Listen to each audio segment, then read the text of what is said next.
या मंदिरात तुम्ही मागितलेली कोणतीही इच्छा नक्कीच पूर्ण होते.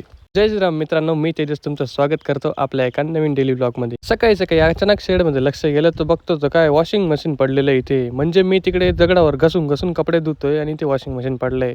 वॉशिंग मशीन तसं जाऊ द्या, पण पुढची गोष्ट अशी आहे ना, ती म्हणजे मिररवाला बेड. म्हणजे माझ्या लग्नाचा संसार का आत्ताच करून टाकलाय काय माहिती. ते जाऊ द्या, आपल्याला जायचं होतं कळवण आणि एका उडणाऱ्या पक्षीची मी इथं वाट पाहत होतो आणि तो अर्ध्या तासापासून मला सांगतोय 2 मिनिटात तुझ्या जवळ पोहोचेल. मी तर वैतागून निघून आलो होतो पुढे, मग आला मागून परत उडत उडत. आणि अशा गोष्टी मी का बरं बोलतोय फक्त त्यांना समजतील जे दुबई पाट्याचे सदस्य आहे. ते जाऊ द्यात. कळवण जाताना आपण मधून जातो, कारण की हा नजारा इतका भयानक नजारा आहे ना, असं वाटतं कधीतरी एखादा दगड डायरेक्ट वरून पडून येईल.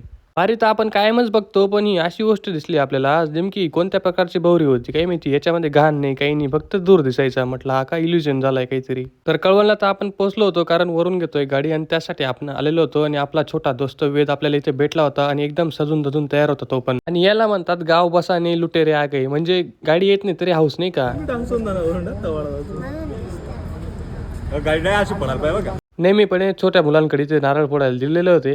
तर वरूनची गाडी ते घेतली गेली होती आणि आपल्याला निघायचं होतं आता घराकडे. कळवणवरून घरी येताना आपण इकडच्या बारीने आलो, कारण आपल्याला घ्यायचं होतं बाप्पांचं दर्शन. मग काय ओम आणि मी गेलो होतो दर्शनाला, दर्शन घेतलं आणि निघालतो घरी. सटनात आलो होतो आपण, पण आपला भरपूर दिवस अजून बाकी होतं. म्हटलं आता काहीतरी करावं लागेल. मग आमचं ठरलं की इच्छापूर्ती गणपतीला जावंच लागेल आता.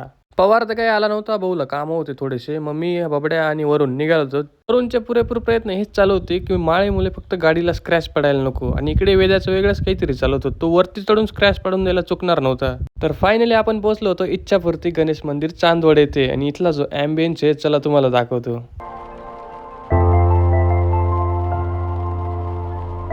बाप्पांचं दर्शन घेऊन आपण आलो होतो रेणुकादेवी मंदिरात. आणि इथे पण इतकं भारी वातावरण आहे ना, पूर्णपणे दगडाचं मंदिर आहे, त्यामुळे इतकं शांत आणि गार वाटतं ना.